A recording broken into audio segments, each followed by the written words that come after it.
Master stroke physics practical series में आपका फिर से स्वागत करता हूं। हमें हमारी प्रैक्टिकल कॉपी में बच्चों डायग्राम बनाना है और ये इस एक्सपेरिमेंट में हमारा रे डायग्राम है। जो इमेज है मिरर में, इनके बीच में पैरेलैक्स एट मोस्ट रिमूव हो चुका है। आप देख सकते हैं कि पैरेलैक्स रिमूव हो चुका है। तो हमारी जो इमेज पिन है इसको हम दोबारा से रीएडजस्ट करेंगे और रीएडजस्ट करते हुए ये देखेंगे कि हमारी इमेज पिन कहाँ पर पैरेलैक्स रिमूव करती है।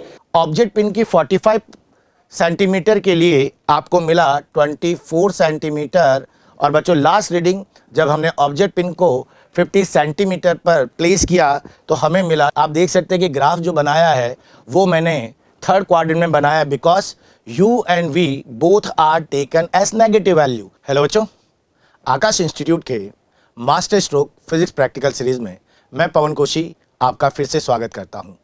आज बच्चों हम इस सीरीज में ऑप्टिक्स का एक और प्रैक्टिकल आप सबके लिए लेकर आए हैं। आज का जो प्रैक्टिकल है वो है to find the focal length of a concave mirror by using u v graph and 1/u versus 1/v graph. आज का जो हमारा एक्सपेरिमेंट है वो है हमारा एक्सपेरिमेंट नंबर 9 और इस एक्सपेरिमेंट का हमारा जो एम है, जो आपको अपनी प्रैक्टिकल कॉपी में लिखना है, वो है to find the focal length of a concave mirror by plotting graph between u and v और बिटवीन 1/u एंड 1/v। और इस एक्सपेरिमेंट में जो हमें एपरेटस चाहिए बच्चों, उसमें आपको चाहिए an optical bench, 2 sharp edge needles, concave mirror, 3 uprights, index needle and metre scale and a spirit level. ये हमारे को इस एक्सपेरिमेंट के लिए रिक्वायर्ड मटेरियल है। बच्चों अब हमें प्रैक्टिकल कॉपी में तीसरे नंबर पर लिखना होता है प्रिंसिपल। प्रिंसिपल जितना शॉर्ट में लिखेंगे उतना अच्छा है। The relation between u and v for a concave mirror is 1/f equal to 1/u plus 1/u। बच्चों इस फॉर्मूले में f stand for focal length of the mirror, u stand for position of object from the center of the mirror and v position of image from the center of the mirror। बच्चों यहाँ center of the mirror से मतलब है हमारा pole of the mirror से, और हम इसको ऐसे भी लिख सकते हैं f equal to uv divided by u plus v। तो ये है हमारा प्रिंसिपल। प्रिंसिपल के बाद हमें हमारी प्रैक्टिकल कॉपी में बच्चों डायग्राम बनाना है और ये इस एक्सपेरिमेंट में हमारा रे डायग्राम है। यहाँ आप देख सकते हैं कि यहाँ पर ये हमारे पास एक कॉनकेव मिरर है। कॉनकेव मिरर के सामने हमने एक ऑब्जेक्ट नीडल लिखा हुआ है और इस ऑब्जेक्ट नीडल की बन रही है बच्चों एक इन्वर्टेड मैग्नीफाइड इमेज। और इस इमेज से पैरेलैक्स को दूर करने के लिए या इस इमेज की पोजीशन फाइंड आउट करने के लिए हमें चाहिए एक इमेज नीडल। ये हमने आपको यहाँ पर इमेज नीडल भी रिप्रेजेंट कर रखी है बच्चों। ऑब्जेक्ट और मिरर के बीच का डिस्टेंस u है और इमेज और मिरर के बीच का डिस्टेंस बच्चों v है। लेकिन ध्यान रखिए रे डायग्राम में आपको एरोस का यूज करना है। तो आप देखिए ऑब्जेक्ट पिन से मैंने यहाँ पर 2 रे ली है। पहली रे प्रिंसिपल एक्सिस के parallel and we know that after reflection this light ray passes through the focus and second ray, the second incident ray is going through the focus and after reflection it become parallel to principal axis. बच्चों ये जो दोनों reflected raise है इन्हें आगे produce करने पर ये जिस जगह पर इंटरसेक्ट कर रही है the intersection point become the position of the image, और ये रही हमारी इमेज और उसी के कॉरेस्पॉन्डिंग हमने यहाँ बना रखी है इमेज नीडल। तो ये नीट एंड क्लीन आपका डायग्राम होना चाहिए। बच्चों डायग्राम के बाद अब आपके पास आपकी प्रैक्टिकल कॉपी में आपको मेंशन करना होता है ऑब्जर्वेशन, और हमें मालूम है कि ऑब्जर्वेशन के लिए हमें चलना होगा हमारी प्रैक्टिकल लैब में। तो आइए चलते हैं प्रैक्टिकल लैब में। हेलो बच्चों, फिजिक्स प्रैक्टिकल लैब में आपका फिर से स्वागत है। आज हमारा जो प्रैक्टिकल है वो है एक ऑप्टिक्स का प्रैक्टिकल, और आज हम लोग एक कॉनकेव मिरर की फोकल लेंथ फाइंड आउट करने वाले हैं। आज हम एक कॉनकेव मिरर के लिए ऑब्जेक्ट की डिफरेंट पोजीशन के लिए कॉरेस्पॉन्डिंग v की वैल्यू निकालेंगे और uv का ग्राफ बनाते हुए हम इस प्रैक्टिकल को कंप्लीट करेंगे। तो इस प्रैक्टिकल के लिए आज हमें जो चाहिए वो है एक ऑप्टिकल बेंच, 2 अपराइट्स और साथ में हमारा कॉनकेव मिरर। ये बच्चों हमारा एक अपराइट्स है। ये अपराइट्स आज हमारे एक ऑब्जेक्टिव के फॉर्म में यूज़ होने वाला है और मैंने इसकी पहचान करने के लिए इसके ऊपर एक पेपर का कैप बना दिया है। सो हम लोग आइडेंटिफाई कर ले कि हमारा ऑब्जेक्ट पिन कौन सा है और इमेज पिन कौन सा है। देखिए इसमें मैंने पेपर कैप नहीं लगा रखा, तो ये हमारा इमेज पिन बनेगा बच्चों, और ये रहा हमारा वो कॉनकेव मिरर जिसकी हम फोकल लेंथ मेजर करने वाले हैं। बच्चों रीडिंग लेने से पहले हमें इस ऑप्टिकल बेंच के कुछ पर्टिकुलर अरेंजमेंट के बारे में समझना है और उन अरेंजमेंट में जो भी एरर्स है उनको रिमूव करना हमें सीखना है। तो आइए सबसे पहले समझते हैं कि ऑप्टिकल बेंच में कौन कौन से एरर्स है या कौन कौन से अरेंजमेंट है। सबसे पहले बच्चों ये जो ऑप्टिकल बेंच होती है, इस ऑप्टिकल बेंच को हमें हॉरिजॉन्टल बनाना होता है और इसके लिए मदद ली जाती है एक स्पिरिट लेवल की। स्पिरिट लेवल को हम इस टेबल पर रखकर, ये जो आप देख रहे हैं ऑप्टिकल बेंच में यहाँ पर स्क्रूज है, लेवलिंग स्क्रूज, इनको हम एडजस्ट करके ये जस्टिफाई करते हैं और ये समझते हैं कि क्या ये बेंच हमारी हॉरिजॉन्टल हुई या नहीं। ये बेंच मैंने ऑलरेडी हॉरिजॉन्टल बना रखी है, तो ये हमारा पहला अरेंजमेंट कंप्लीट होता है। बच्चों दूसरा अरेंजमेंट हमारा ये है कि हमारे पास ये जो कॉनकेव मिरर है और ये जो दो अपराइट्स हैं, इनको जब हम ऑप्टिकल बेंच पर रखेंगे तो कोशिश करें कि ये जो आपके कॉनकेव मिरर और ये जो अपराइट्स हैं, ये तीनों वर्टिकल हो, वर्टिकल प्लेन में लाई हो, और ये तभी हो पाएंगे जब आपकी ऑप्टिकल बेंच हॉरिजॉन्टल होगी, जो हम ऑलरेडी इसको हॉरिजॉन्टल बना चुके हैं। तो ये तीनों कॉनकेव मिरर, हमारा ऑब्जेक्टिव पिन और हमारा इमेज पिन, ये तीनों वर्टिकल प्लेन में है। ये होता है हमारा दूसरा अरेंजमेंट। बच्चों तीसरा अरेंजमेंट जो कि बहुत खास और कॉम्प्लेक्स होता है, वो है हमारे इस कॉनकेव मिरर का प्रिंसिपल एक्सिस। अगर आपका मिरर अगर पूरी तरह से इस ऑप्टिकल बेंच के परपेंडिकुलर नहीं होगा, वो थोड़ा सा टिल्ड होगा, तो उस केस में इसके कॉरेस्पॉन्डिंग ऑप्टिकल एक्सिस भी टर्न होगा। और अगर ऑप्टिकल एक्सिस इन दोनों पिन के एजिस से पास नहीं हो रहा, तो हमारे हर रीडिंग में पैरेलैक्स होगा और हमारी रीडिंग्स फॉल्स रीडिंग होगी। तो इसके लिए करते क्या है, आप देखेंगे कि ये जो हमारे पास मिरर है, इसके अंदर हमारे पास यहाँ पर इसे घुमाने के लिए एक लेवल होता है।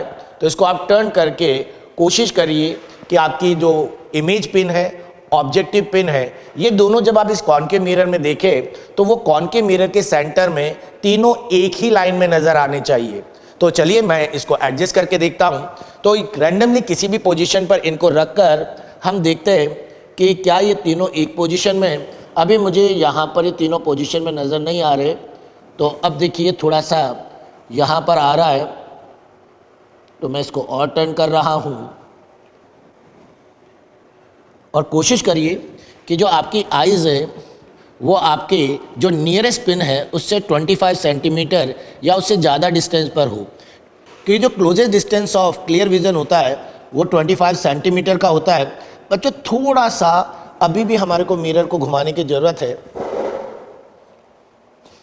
तो बच्चों मैंने मिरर को थोड़ा सा एडजस्ट किया है और आप देख सकते हैं कि मेरा इमेज पिन, ऑब्जेक्ट पिन और मिरर के अंदर जो इमेज मिल रही है, ये तीनों कोलिनियर है। इसका मतलब ये है कि हमारे मिरर का प्रिंसिपल एक्सिस इस ऑप्टिकल बेंच के सेंटर से पास हो रहा और वो पूरी तरह से हॉरिजॉन्टल बन गया है। ये हमारा एक मेजर करेक्शन था जो हमने कंप्लीट कर लिया है। ऑप्टिकल बेंच को पूरी तरह से अरेंज करने के बाद अब हमारी बारी आती है रीडिंग लेने की। तो रीडिंग लेने के लिए मैं क्या कर रहा हूँ बच्चों, आप देख सकते हैं कि मेरा जो कॉनकेव मिरर है उसको मैंने 10 सेंटीमीटर के मार्क पर फिक्स कर दिया है। और पहले ऑब्जर्वेशन के लिए मेरे पास ये जो ऑब्जेक्टिव पिन है जिस पर मैंने पेपर कैप लगा रखा है, इसको मैंने 25 सेंटीमीटर के मार्क पर फिक्स कर दिया है।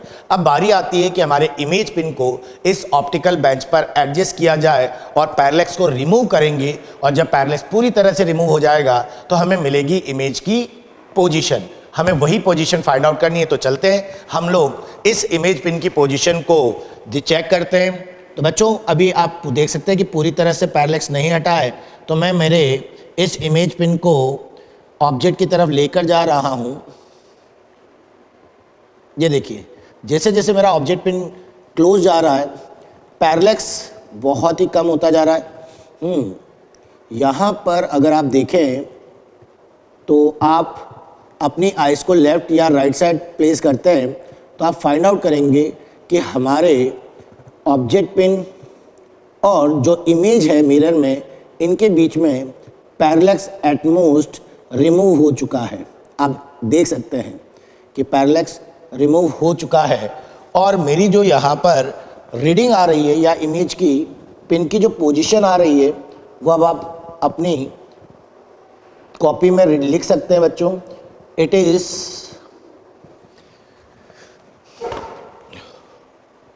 40 सेंटीमीटर। आप देख सकते हैं कि ये 40 सेंटीमीटर हमारी रीडिंग आ रही है और हमारे इस एपरेटस में पैरेलैक्स भी रिमूव हो गया है। बच्चों अब सेकंड रीडिंग के लिए मैंने क्या किया है कि जो हमारी ऑब्जेक्टिव पिन है 25 सेंटीमीटर पर फिक्स है। अब हम लोग क्या करते हैं, हमारे इस इमेज पिन को हम पहले हमारे ऑब्जेक्टिव पिन के क्लोज लाते हैं और चेक करते हैं कि पैरेलैक्स रिमूव होता है या नहीं होता। बच्चों बहुत बड़ा पैरेलैक्स है, देखिए मैं ऑप्टिकल बेंच के दूर तक ला रहा हूँ लेकिन मेरा जो है पैरेलैक्स रिमूव नहीं हो रहा। इसका मतलब ये है कि इस केस में हमारी जो इमेज बन रही है वो हमारे मिरर और ऑब्जेक्ट के बीच में बन रही है, इसलिए अब मैं अपनी इमेज पिन को प्लेस कर रहा हूँ मेरे कॉनकेव मिरर और ऑब्जेक्टिव पिन के बीच में। अब चलो पैरेलैक्स देखते हैं। बच्चों दोनों पिन मीन्स इमेज पिन और जो इमेज मिल रही है मिरर में वो दोनों एक दूसरे के बहुत क्लोज हैं, लेकिन उनमें एक पैरेलैक्स बना हुआ है। देख रहे हो कि मैं थोड़ा सा एडजस्टमेंट कर रहा हूँ और इमेज पिन को मैं धीरे धीरे दूर लेकर आया हूँ, जिससे पैरेलैक्स रिमूव हो रहा है। बच्चों बहुत ही स्मॉल पैरेलैक्स बचा है। आप देख सकते हैं कि पैरेलैक्स यहाँ पर रिमूव हो चुका है बच्चों, तो पैरेलैक्स रिमूव हो चुका है। तो चलिए हम इसके कॉरेस्पॉन्डिंग रीडिंग को नोट कर लेते हैं और आप देख सकते हैं कि मेरी रीडिंग जो आ रही है वो 25, 26 एंड 27। तो 27 मार्क पर मुझे मेरी रीडिंग मिल रही है और ये 27 मार्क्स मैंने यहाँ पर बच्चों लिख दिया है। तो ये हो गई है हमारी सेकंड रीडिंग या यूँ कहें सेकंड ऑब्जर्वेशन कंप्लीट हो गया है। तो अब चलते हैं हमारे थर्ड ऑब्जर्वेशन के लिए। अब थर्ड ऑब्जर्वेशन के लिए मैं हमारे इस ऑब्जेक्टिव पिन को 40 सेंटीमीटर के मार्क पर डिस्प्लेस कर रहा हूँ। अब आप देख सकते हैं कि 40 सेंटीमीटर के मार्क पर मैंने इसको पोजीशन कर दिया है, इसे लॉक कर दिया है। अब बच्चों हमारी जो इमेज पिन है इसको हम दोबारा से रीएडजस्ट करेंगे और रीएडजस्ट करते हुए ये देखेंगे कि हमारी इमेज पिन कहाँ पर पैरेलैक्स रिमूव करती है। तो चलिए दोबारा से चेक करते हैं। बच्चों पैरेलैक्स है, मैं इसको पीछे खींचता हूँ तो पैरेलैक्स और बढ़ रहा है, तो मैं इसको मिरर की तरफ शिफ्ट कर रहा हूँ। पैरेलैक्स धीरे धीरे रिमूव हो रहा है। आप देख सकते हैं पैरेलैक्स लगभग पूरी तरह से रिमूव हो चुका है और मैं यहाँ पर कॉरेस्पॉन्डिंग इस रीडिंग को देख पा रहा हूँ कि मेरी जो रीडिंग आ रही है, थोड़ा सा और एडजस्ट कर लेते हैं। बहुत बढ़िया। पिन की हाइट को भी थोड़ा सा एडजस्ट कर देते हैं क्योंकि आपको पता है कि हाइट ऑफ द इमेज भी चेंज हो जाती है। बच्चों बड़ा फर्स्ट क्लास पैरेलैक्स रिमूव हो रहा है, आप देख सकते हैं, और ये हो रहा है आपका 24 सेंटीमीटर के मार्क पर। तो बच्चों अब हम लेते हैं फोर्थ रीडिंग। फोर्थ रीडिंग के लिए हम हमारे ऑब्जेक्टिव पिन को 24 सेंटीमीटर पर एडजस्ट कर देते हैं। ये देखिए मैंने इसको यहाँ पर 24 सेंटीमीटर पर एडजस्ट कर दिया है। हमारा मिरर पिन 10 सेंटीमीटर पर लॉक्ड है और ये हो गया 24 सेंटीमीटर। अब हम हमारे इस इमेज पिन को एडजस्ट करते हैं, पैरेलैक्स को दूर करते हैं और हमारी फोर्थ रीडिंग लेते हैं। तो चलिए शुरू करते हैं। बच्चों बहुत कम पैरेलैक्स है, थोड़ा सा एडजस्ट करते हैं। देखिए लेफ़्ट राइट से देखने पर थोड़ा सा पैरेलैक्स है और करीब लेकर आते हैं और देखिए बिल्कुल लगभग पैरेलैक्स ख़त्म हो चुका है। बच्चों हल्का सा लेफ़्ट राइट में थोड़ा सा गैप है। ये देखिए बिल्कुल पैरेलैक्स ख़त्म है। आप लेफ़्ट साइड में अपनी आइज़ की पोजीशन चेंज करके देख सकते हैं, पैरेलैक्स पूरी तरह से कंप्लीट है। और ये हमारा एक्सपेरिमेंट नंबर 4 होता है और हमारी इमेज की पिन की पोजीशन है 14 सेंटीमीटर। तो ये हो गया 14 सेंटीमीटर और हमने इस रीडिंग को भी नोट कर लिया है। अब बच्चों फिफ्थ रीडिंग के लिए मैं अपने ऑब्जेक्टिव पिन को 45 सेंटीमीटर के मार्क पर फिक्स कर रहा हूँ। ये देखो मैंने स्क्रू टाइट कर दिया है, ये यहाँ पर 45 सेंटीमीटर पर फिक्स हो गया है। अब हम इमेज पिन की पोजीशन को एडजस्ट करेंगे सो पैरेलैक्स दूर हो जाए। तो आइए पैरेलैक्स रिमूव करने की कोशिश करते हैं। बच्चों बहुत ही छोटा सा पैरेलैक्स बचा हुआ है। मैं अब हमारे इस इमेज पिन को मिरर की तरफ शिफ्ट कर रहा हूँ तो उससे थोड़ा पैरेलैक्स बढ़ गया है, तो वापस से मैं पीछे लेता हूँ तो आप देख सकते हैं कि पैरेलैक्स काफ़ी क्लोज आ गया है और यहाँ पर जो है पैरेलैक्स नियर अबाउट रिमूव होने की कंडीशन में है। वेरी नाइस, देख सकते हो। तो आप देख सकते हैं कि इस बार मेरे पास 23 के मार्क्स पर आते ही मेरे इस एक्सपेरिमेंट में पैरेलैक्स रिमूव हो चुका है। बच्चों बड़ा फर्स्ट क्लास आप पैरेलैक्स को रिमूव देख सकते हैं, बहुत बढ़िया।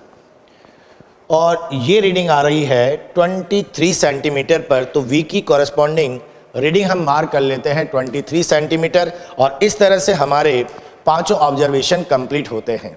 अब बच्चों ये हमारे ऑब्जर्वेशन हमारे एक्सपेरिमेंट को आगे का डायरेक्शन देंगे, तो आइए चलते हैं हम हमारे स्टूडियो में, सो हम हमारे प्रैक्टिकल को कंप्लीट करें। तो बच्चों हम आ गए हैं हमारी प्रैक्टिकल लैब से अपने सारे ऑब्जर्वेशन के साथ।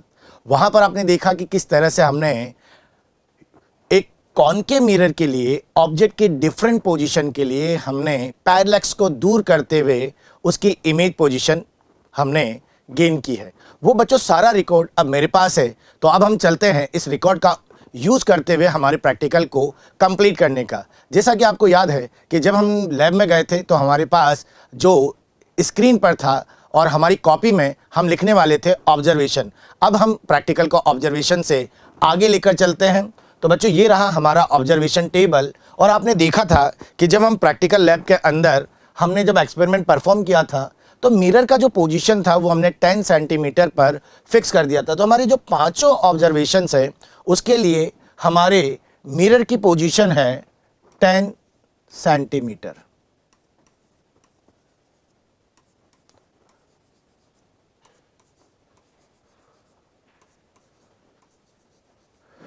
तो हमने पांचों ऑब्जर्वेशन में मिरर की पोजीशन को लिखा है 10 सेंटीमीटर और बच्चों हमने प्रैक्टिकल में हर एक रीडिंग के लिए ऑब्जेक्ट पिन की पोजीशन चेंज किया था और पहले ऑब्जर्वेशन में हमारी पिन की पोजीशन थी 25 सेंटीमीटर, अगले ऑब्जर्वेशन की 35 सेंटीमीटर, नेक्स्ट ऑब्जर्वेशन की 40 सेंटीमीटर, नेक्स्ट ऑब्जर्वेशन की 45 सेंटीमीटर और उसके बाद लास्ट ऑब्जर्वेशन में ये था बच्चों 50 सेंटीमीटर।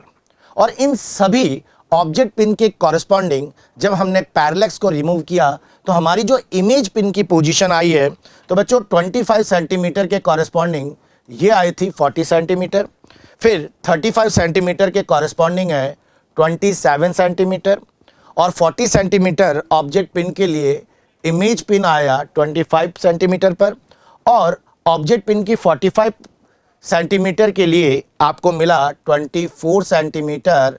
और बच्चों लास्ट रीडिंग जब हमने ऑब्जेक्ट पिन को 50 सेंटीमीटर पर प्लेस किया तो हमें मिला 23 सेंटीमीटर।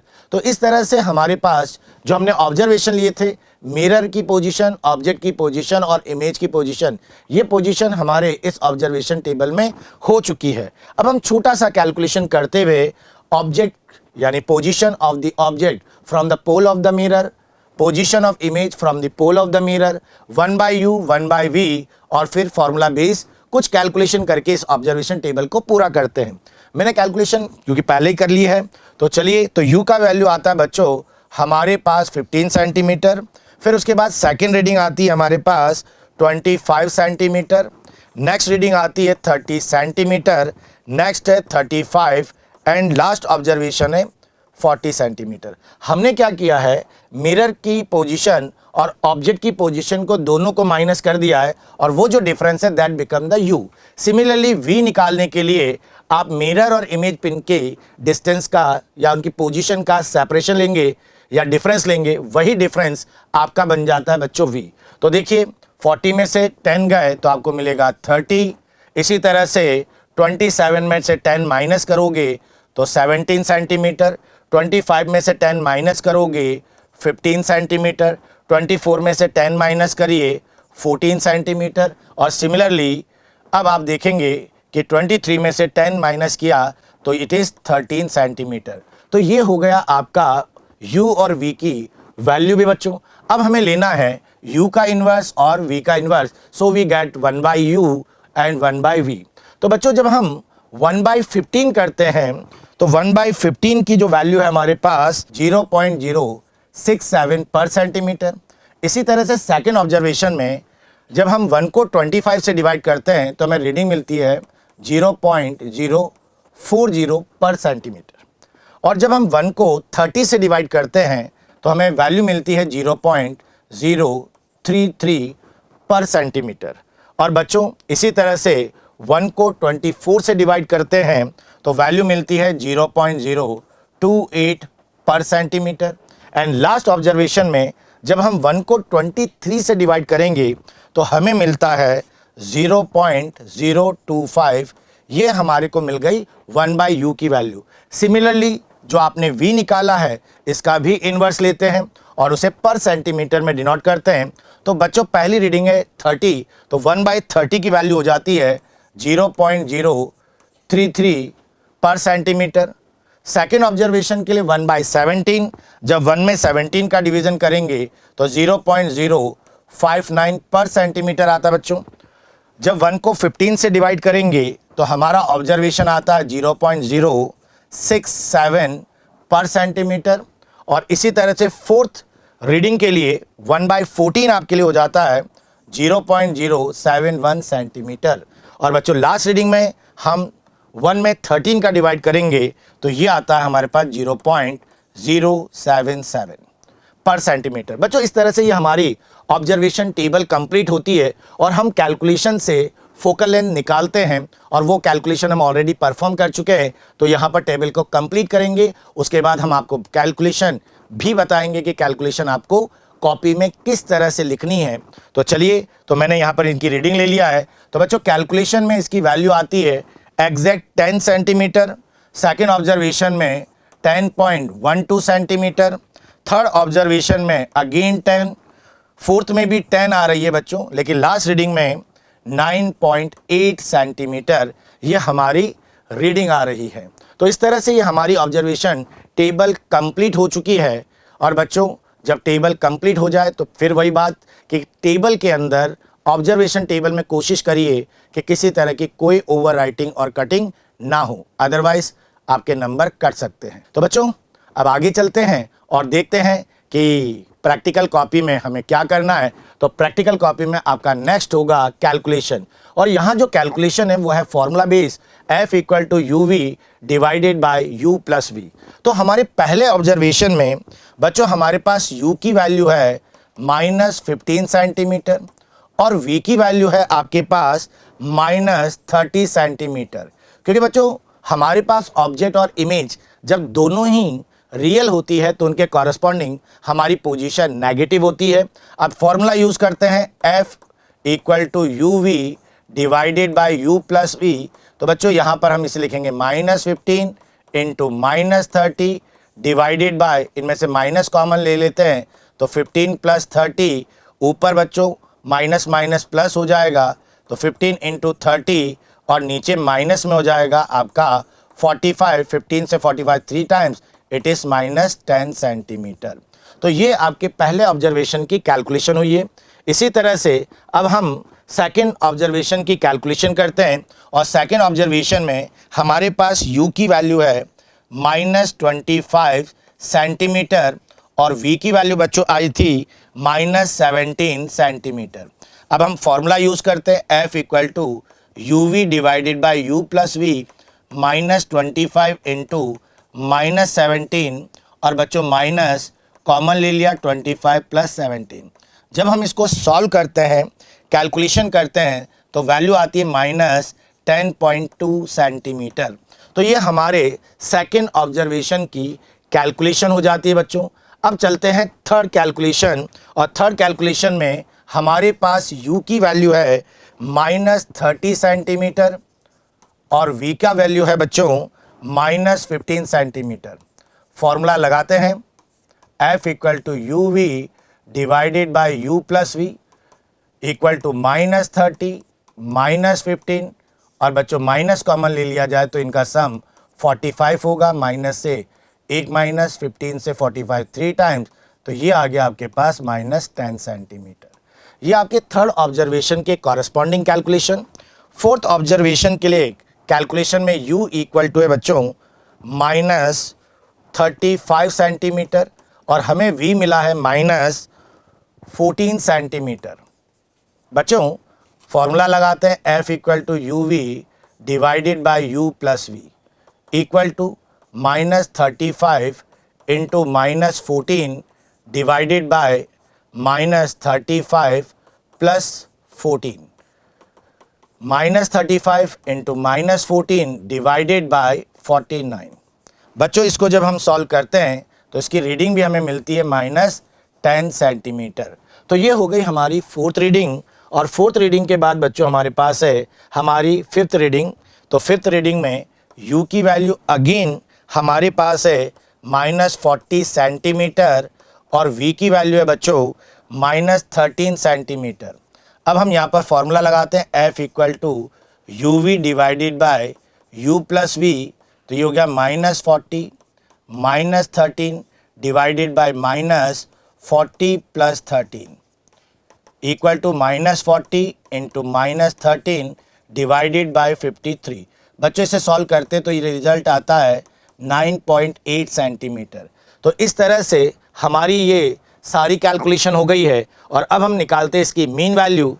तो बच्चों मीन वैल्यू में आपका पहला रीडिंग आया था 10, दूसरा रीडिंग आया है आपके पास 10.12, नेक्स्ट 10, फिर 10 और माइनस लास्ट में 9.8। बच्चों इस सब माइनस में तो मैंने माइनस कॉमन ले लिया डिवाइडेड बाय 5।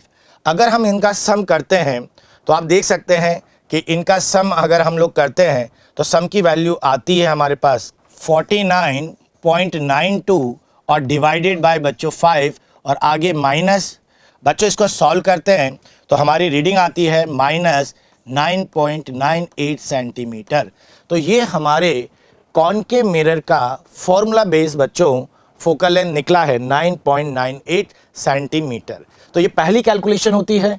अब चलते हैं हम नेक्स्ट कैलकुलेशन पर और ये जो हमारी नेक्स्ट कैलकुलेशन है बच्चों ये ग्राफ बेस्ड है। तो चलिए ग्राफ से कैलकुलेशन कैसे की जाती है वो देखिए।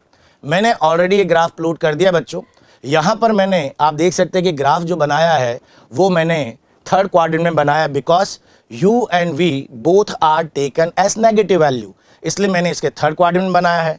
बच्चों u की डिफरेंट वैल्यू के लिए हमने v की डिफरेंट वैल्यूज़ के कॉरस्पॉन्डिंग हमने ग्राफ बनाया है और आप देख सकते हैं कि ग्राफ हाइपरबोलिक ग्राफ आपका बना है। अब हमने क्या किया, हम क्या करते हैं बच्चों, हम लोग सेंटर से या ओरिजिन से 45 डिग्री के एंगल पर एक लाइन ड्रॉ करते हैं। जब ये लाइन हमने ड्रॉ की तो आप देख सकते हैं कि ये लाइन हमारे ग्राफ को एक पॉइंट पर कट कर रही है और इस पॉइंट के जो वर्टेक्स है वो है 20,20। तो ये जो वैल्यू हमारे पास यहाँ पर आई है तो ये है हमारे पास -20, -20 और बच्चों यही वैल्यू हमारी होती है -2f, -2f के इक्वल। अब जब आपने ये पॉइंट आइडेंटिफाई कर लिया है बच्चों तो हम लिखते हैं calculation of focal length bye UV graph. तो आप देख सकते हैं कि आपके पास -2f की वैल्यू कितनी आई है, ये आई है आपके पास -20। तो बच्चों ये जो वैल्यू है तो ये f की वैल्यू हो गई, ये हो गया 10 सेंटीमीटर। तो बच्चों ये मैग्नीट्यूड है, अगर हम पोलैरिटी लिखते हैं तो वो आता है -10 सेंटीमीटर के बराबर। तो यहाँ पर हमारे फोकल लेंथ की जो न्यूमेरिकल वैल्यू है वो है 10 सेंटीमीटर। तो बच्चों अब हमारे पास एक और ग्राफ होता है 1/u वर्सेस 1/v ग्राफ। तो ये हमारे पास है 1/v वर्सेस 1/u का ग्राफ। आप अगेन देख सकते हैं कि ये ग्राफ हमने थर्ड क्वाड्रेंट में ही प्लॉट किया है because u and v both are negative. लेकिन इस बार हमारी जो स्केलिंग है वो 10⁻³ में है 1/u के लिए भी और 1/v के लिए भी। बच्चों 1/u और 1/v के जो कॉरेस्पॉन्डिंग वैल्यूज़ है उनको लेकर मैंने यहाँ पर एक ग्राफ प्लॉट कर दिया है, वो आपको दिखाई दे रहा है। अब ये एक स्ट्रेट लाइन ग्राफ आया है बच्चों और ये जो स्ट्रेट लाइन ग्राफ है आपका वो देख सकते हो कि एक्स एक्सिस पर ये 8 के बाद 2 ब्लॉक से कट होकर जा रहा है। तो ये जो वैल्यू है हमारे पास along the axis, along x axis, बच्चों एक्स एक्सिस पर आप देख सकते हो कि मेरे लिए 1/v की वैल्यू क्या हो गई, 0 हो गई।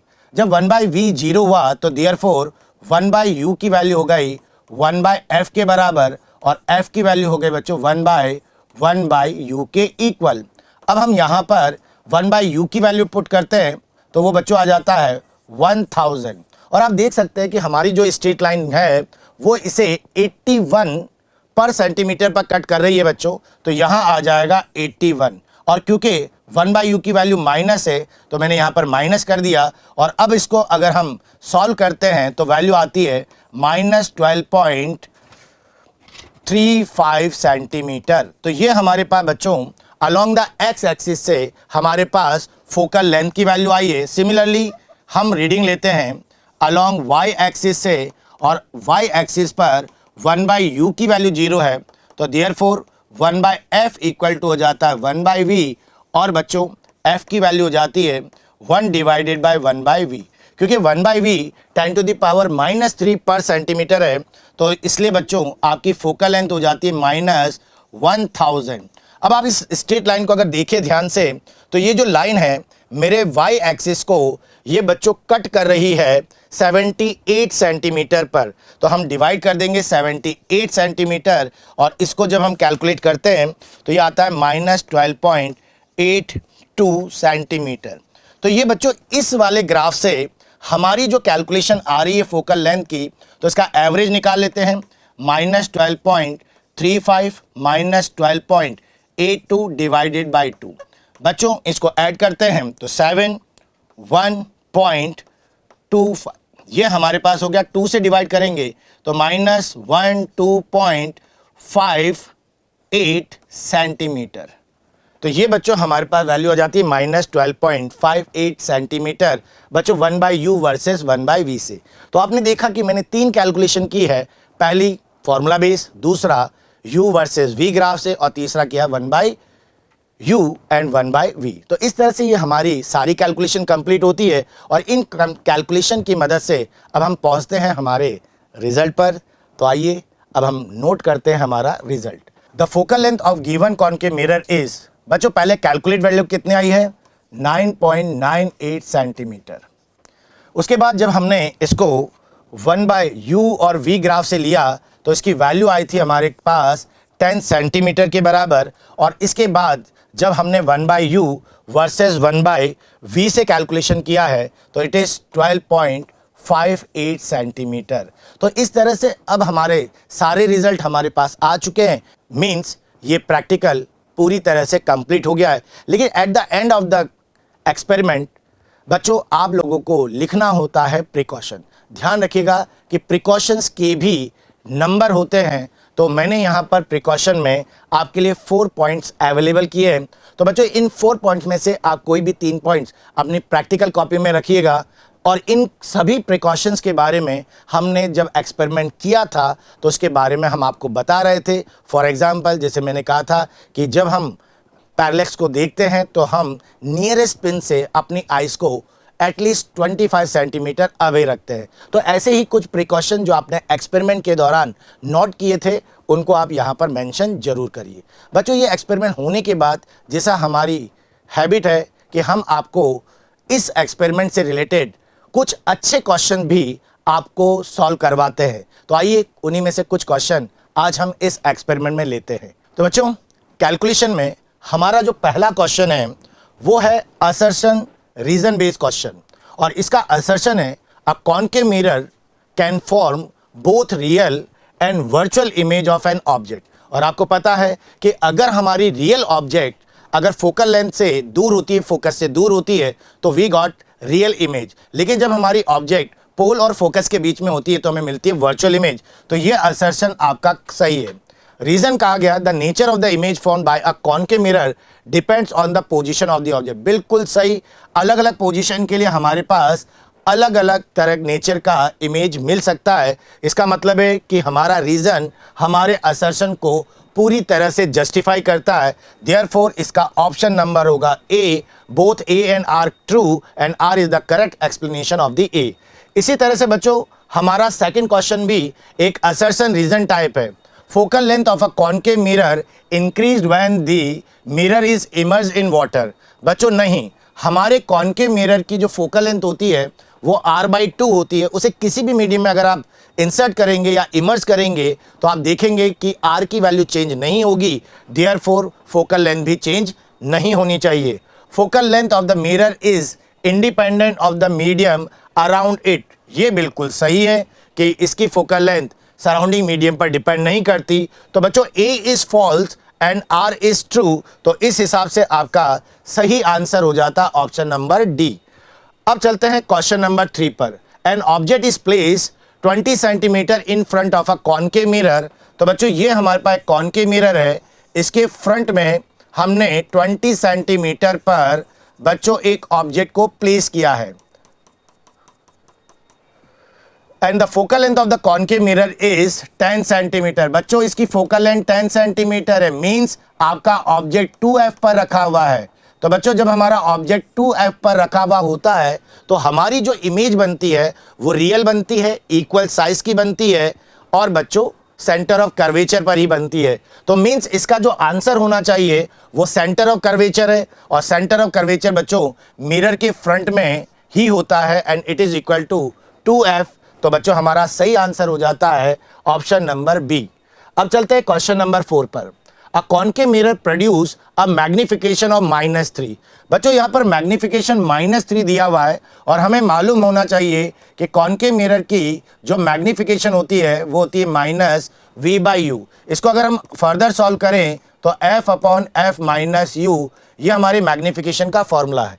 यहाँ पर आपको मैग्निफिकेशन दिया हुआ है -3 and focal length of the mirror is 12 centimetre. तो फोकल लेंथ 12 सेंटीमीटर है तो माइनस, क्योंकि कॉनकेव मिरर की फोकल लेंथ नेगेटिव लेते हैं हम लोग, तो ये हो गया -2। लेकिन जिस क्वांटिटी का कैलकुलेशन करना होता है बच्चों उसके लिए हम यहाँ पर साइन कन्वेंशन नहीं लगाते हैं, तो u पर आप चेंज ना करें। -3 से -12 4 टाइम्स कट जाएगा, cross multiply, -2 -u equal to 4। बच्चों ये उधर चला गया तो u की वैल्यू आ गई -16 सेंटीमीटर। तो आपका जो पोजीशन है वो है 16 सेंटीमीटर, तो आपका करेक्ट आंसर हो जाता है option number B. Last question, question number 5। An object is place at a distance of 15 centimetre from a concave mirror of focal length 10 centimetre. Mirror is then immersed in water. What will be the nature and position of the image in water? बच्चों जैसा कि हम जानते हैं कि किसी भी mirror की फोकल लेंथ सराउंडिंग मीडियम पर डिपेंड नहीं करती, इसलिए यहाँ इसकी फोकल लेंथ अभी भी वाटर में 10 सेंटीमीटर ही रहेगी। तो हम फॉर्मूला यूज करते हैं 1/v + 1/u equal to 1/f। बच्चों हमें इमेज पोजीशन निकालनी है तो 1/v। यहाँ ऑब्जेक्ट आप देख सकते हैं 15 सेंटीमीटर पर है और फ्रंट के डिस्टेंस बच्चों नेगेटिव में लिए जाते हैं और कॉनकेव मिरर की फोकल लेंथ नेगेटिव होती है बच्चों। तो 1/v इक्वल टू हो जाता है 1/15 - 1/10। एलसीएम लिया जाए तो 30 सेंटीमीटर, इट इज़ 2 - 3, तो v की वैल्यू आ जाती है आपकी -30 सेंटीमीटर। तो ये हमारी इमेज पोजीशन हो गई और माइनस का मतलब है फ्रंट में।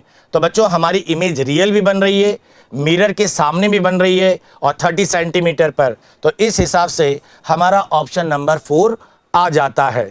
तो इस तरह से बच्चों ये एक्सपेरिमेंट हमारा पूरी तरह से कंप्लीट हुआ। आपको हमारे एक्सपेरिमेंट कैसे लग रहे हैं बच्चों, आप हमारे कमेंट बॉक्स में ज़रूर मेंशन करिए। Thank you.